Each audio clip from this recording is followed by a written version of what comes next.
Rick ဟာကျောင်းဘတ်စကားနောက်ကိုအပြေးလိုက်နေတယ်သူကအရန်နောက်ကျနေပြီးဒါပေမဲ့ဘတ်စကားကိုစမရက်အောင်လုပ်နိုင်ပြီးအမြန်တက်သွားတယ်ဒါပေမဲ့အတွင်းကိုကြည့်လိုက်တဲ့အခါဘယ်သူမှသူ့ကိုထိုင်ကုန်မပေးချင်ကြဘူးတကယ်တော့ဘယ်သူမှသူ့ကိုမကြိုက်ကြတာပါနောက်ဆုံးရွေးချယ်စရာမရှိတော့လို့သူ့ရဲ့တယောက်ထဲသောတငယ်ချင်း Trey ဘေးမှာသွားထိုင်လိုက်တယ်အဲ့ဒီအချိန်မှာ Rick ကရှေ့ဘက်ထိုင်ကုန်အနေငယ်ရှိမှထိုင်နေတဲ့ကောင်မလေးတယောက်ကိုသတိထားမိသွားတယ်သူမနာမည်က Jill ဖြစ်ပြီး Rick ကသူမကိုအရန်ခွက်နေတာပါသူကအချိန်နောက်လှည့်ပြီး Jill ကိုကြည့်နေတယ်အပြေအဝစိတ်ဝင်စားနေတဲ့ပုံစံမှာဒါပေမဲ့ Trey က Rick ကိုရက်ခိုင်းပြီးအမှန်တရားကိုပြောတယ် Jill ကမင်းလိုလူကိုဘယ်တော့မှမကြိုက်ဘူးလို့ပြောတယ်ဒါပေမဲ့ Rick ကတော့သူမကိုကြည့်မနေနိုင်ဘူးခဏအကြာမှာကျောင်းသားအားလုံးဟာရှားပါးတိရစ္ဆာန်တွေကိုပြသထားတဲ့ Animal Research Center တစ်ခုကိုရောက်လာကြတယ် Rick က Joel ကို impress လုပ်ဖို့ထက်ကြိုးစားတယ်သူမစီသွားပြီးသူက photograph ကောင်းတစ်ယောက်ဖြစ်ကြောင်းသူမရဲ့ပုံလှတွေရိုက်ပေးခြင်းကြောင့်ယုံကြည်မှုအပြည့်နဲ့ပြောတယ်ဒါပေမဲ့အဲ့ဒီနေရာမှာတပ်ပုံရိုက်တာတင်းကျပ်စွာတားမြစ်ထားတယ်တေချာပေါက် Rick ကစီကန်းကိုလစ်လူရှူလိုက်တယ် Jill အနားကငှက်တကောင်ကိုလှုပ်ဝက်ပြီးတပ်ပုံရိုက်လိုက်တယ်ဒါပေမဲ့ flash ပွင့်သွားတဲ့အချိန်မှာကြောက်စရာကောင်းတဲ့အရာတစ်ခုဖြစ်သွားတယ်အဲ့ဒီငှက်ကချက်ချင်းမီးလောင်သွားတယ်ဘယ်သူမှတကယ်ဘာဖြစ်သွားတာမသိကြဘူး Rick ရဲ့ camera flash ကြောင့်ဖြစ်တာကိုမသိကြတာပါ Rick ကကြောက်လန့်သွားပြီးမီးငိမ့်ဖို့ကြိုးစားတယ်ဒါပေမဲ့မရဘူးခြေထောက်နဲ့တောင်နင်းငိမ့်ဖို့ကြိုးစားတယ်ဒါပေမဲ့မီးလောင်နေတဲ့ငှက်ကလွတ်ထွက်သွားပြီး Lawrence ပေါ်ကိုကျသွားတယ် Lawrence က Jill ရဲ့ boyfriend ဖြစ်တယ်အရန်ဒေါသထွက်သွားတဲ့ Lawrence က Rick ကိုချက်ချင်းထိုးဖို့ပြေးလာတယ်ဒါပေမဲ့အဲ့ဒီအချိန်မှာပဲသူ့ဦးလေးလို့ပေါ်လာတယ်က Research Center ရဲ့ investor တယောက်ဖြစ်တယ်သူက Rick စီလာပြီးသူ့မိဘတွေအကြောင်းမေးတယ်ထွက်လာတာကလို့ဟာ Rick ရဲ့အဖေကိုသိခဲ့ဘူးတာပါ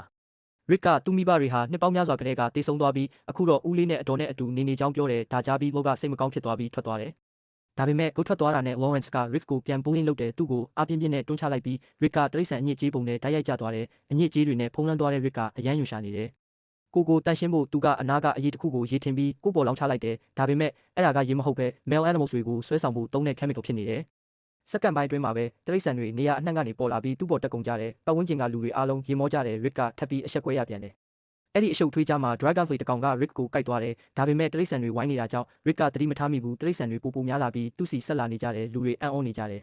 ဒါပေမဲ့သူ့တငယ်ချင်း Trey ကတော့မကူညီပဲအဖြစ်ပြအားလုံးကိုဖုန်းနဲ့ video ရိုက်နေတဲ့ YouTube ပေါ်တင်ပြီးပတ်စံရှာဖို့စီစဉ်နေတာပါ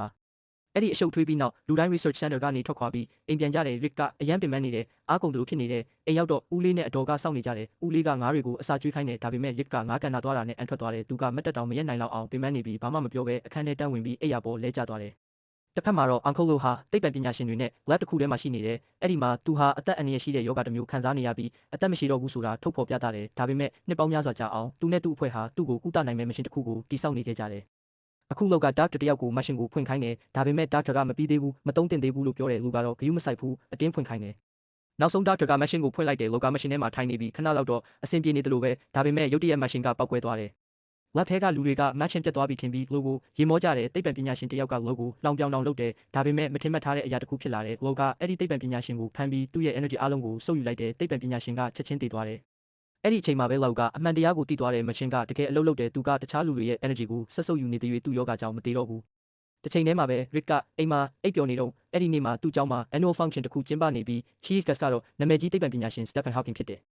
Hawking ကသူ့ဘဝအကြောင်းပြောပြီးကျောင်းသားတွေကိုအားပေးတယ်ခန္ဓာကိုယ်မတန်ဆွမ်းပေမဲ့ဘယ်တော့မှအရှုံးမပေးခဲ့ဘူးလို့ပြောတယ်အားလုံးကိုလည်းအားမလျှော့ပဲရှေ့ဆက်ကြဖို့တိုက်တွန်းတယ်ဒါပေမဲ့ Rick ကတော့ Joel ကို impress လုပ်ဖို့ပဲစိတ်ဝင်စားနေတယ်သူမရဲ့အာယုံဆိုင်မှုရဖို့ကြိုးစားနေချိန် Lawrence နဲ့ထပ်တိုက်မိတယ် Lawrence ကထပ်ပြီးဒေါသထွက်လာတယ်အရှုပ်ထွေးကြမှာ Rick ရဲ့လက်ကစိတ်တစ်ခုလေး start ဖြစ်သွားပြီးဆွဲမထုတ်နိုင်တော့ဘူးခဏအကြာမှာစိတ်တစ်ခုလုံးပြုတ်ထွက်ပြီး Lawrence စီတိုက်ရိုက်ပြန်သွားတယ်အရန်ဒေါသထွက်သွားတဲ့ Lawrence က Rick ကိုထိုးဖို့လိုက်လာတယ် Rick ကအသက်လူပြေးရင်လူဝါကြီးတယောက်နဲ့တိုက်မိသွားတယ်သူ့ကိုတွန်းဖယ်ဖို့ကြိုးစားတဲ့အခါလက်တွေကအဲ့ဒီလူကိုပေါ်ကတ်နေပြီးမခွာနိုင်တော့ဘူးစံမော်လွတ်လာနိုင်ခဲ့ပေမဲ့လက်နဲ့အတူအဲ့ဒီလူရဲ့အဝတ်တွေလည်းကွာကျသွားတယ်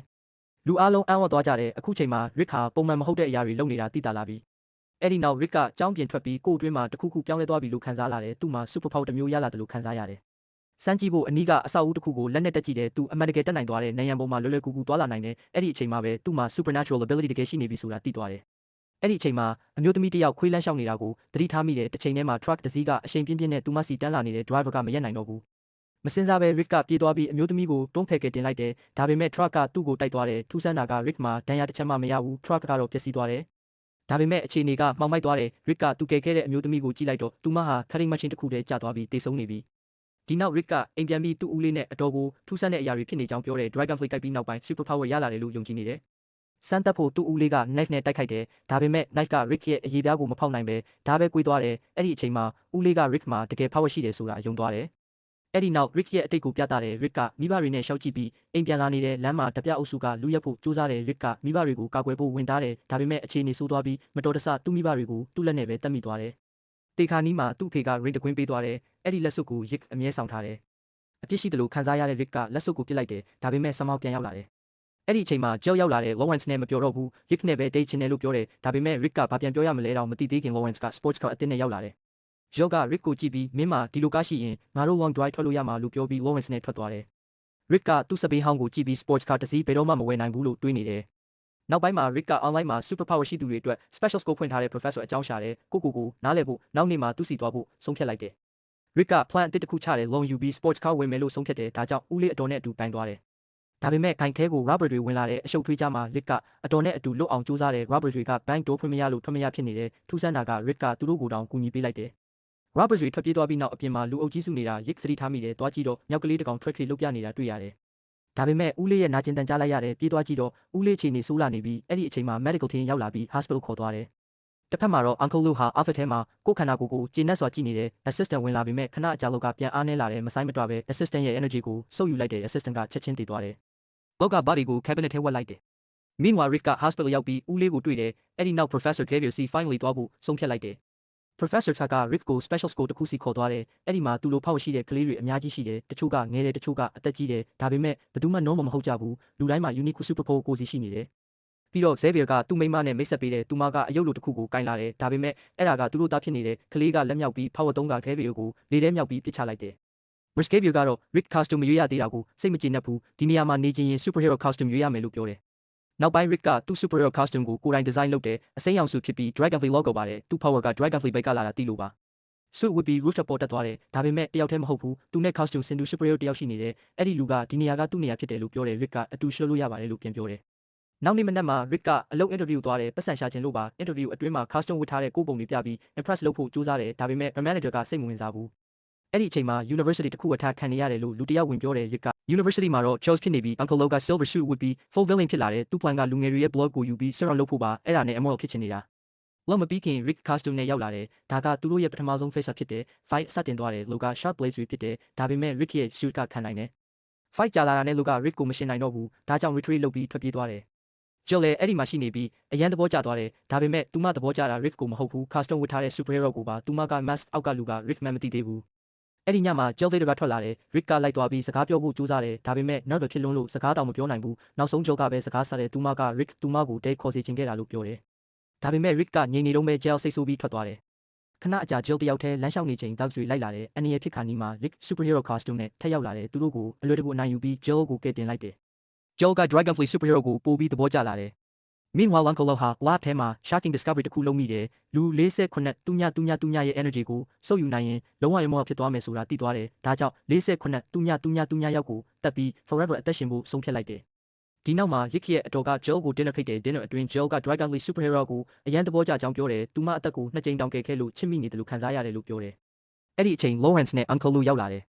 Meanwhile Rick က superhero costume ဝတ်ပြီးအခန်းထဲခိုးဝင်လာတဲ့ costume ချွတ်မဲ့အချိန်လူရုပ်တရက်ဝင်လာတဲ့ Rick က identity မပေါ်အောင်အလျင်အမြန်ဖုံးကွယ်တယ်လူကတော့တန်တရားရှိနေပြီး Rick က Dragonfly superhero ဖြစ်နိုင်တယ်လို့ထင်နေတာခန်းကိုတေချာရှာတယ်ဒါပေမဲ့ Rick က clever ဖြစ်လို့မဖမ်းမိဘူး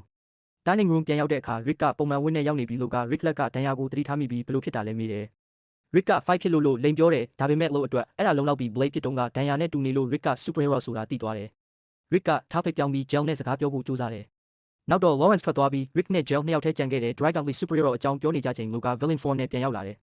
Rick ကသူ့ကျုပ်တို့ကိုတတ်ဖို့လာတာချက်ချင်းနားလဲသွားတယ် fight back လုပ်ပေမဲ့အနိုင်မရပဲနားကောက်ခံလိုက်ရတယ်အဲ့ဒီအချိန်လူက Rick ရဲ့အတော်ကိုတတ်လိုက်တယ်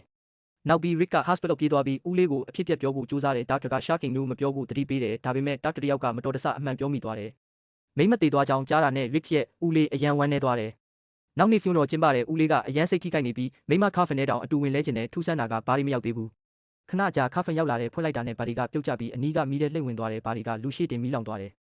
ရက်တွေကြာသွားပြီး Rick က Grey ကြောင့် depressed ဖြစ်နေတယ်အဲ့ဒီအချိန်ဦးလေး Tree နဲ့အတူရောက်လာတယ်သူ့ဖေပေးခဲ့တဲ့ ring ကိုပြန်ပေးပြီးမင်းက superhero တယောက်ပဲလို့သတိပေးတယ်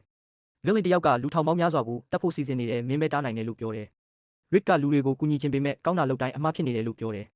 အဲ့ဒီအချိန် T-New မှာ city ထဲ convention ကြီးတစ်ခုကျင်းပနေကြောင်းပြတယ်သူတို့ချက်ချင်းသိသွားတယ် villain ကအဲ့ဒီနေရာ attack လုပ်မယ်ဆိုတာသူတို့အားလုံး convention စီသွားကြတယ်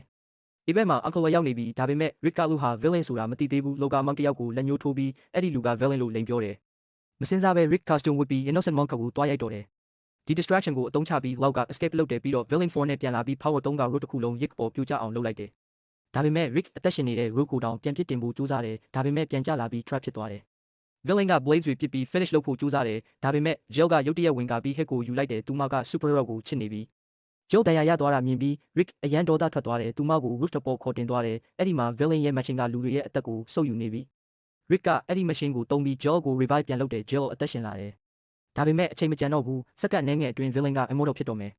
villain က blades တွေနဲ့ဆက်တိုက်ခိုက်နေတော့လဲ Rick ကအားကုန်တုံးပြီးရှေ့တိုးသွားတယ်နောက်ဆုံးမှာ villain စီရောက်ပြီး machine ကိုဖျက်ဆီးလိုက်တယ် machine ပေါက်ကွဲသွားပြီး villain လည်းတေဆုံးသွားတယ် Rick နဲ့ Jill တို့ rooftop ပေါ်ကနေအတူပြုတ်ကျလာတယ်ကြာနေချိန် Jill က Rick လက်က ring ကိုတတိထားမိသွားတယ်အမြဲဝတ်ထားတဲ့လက်စွပ်ကိုတိနေတဲ့အတွက်အမှန်တရားကိုနားလည်သွားတယ် Dragonfly superhero ဟာ Rick ပဲဖြစ်နေတယ်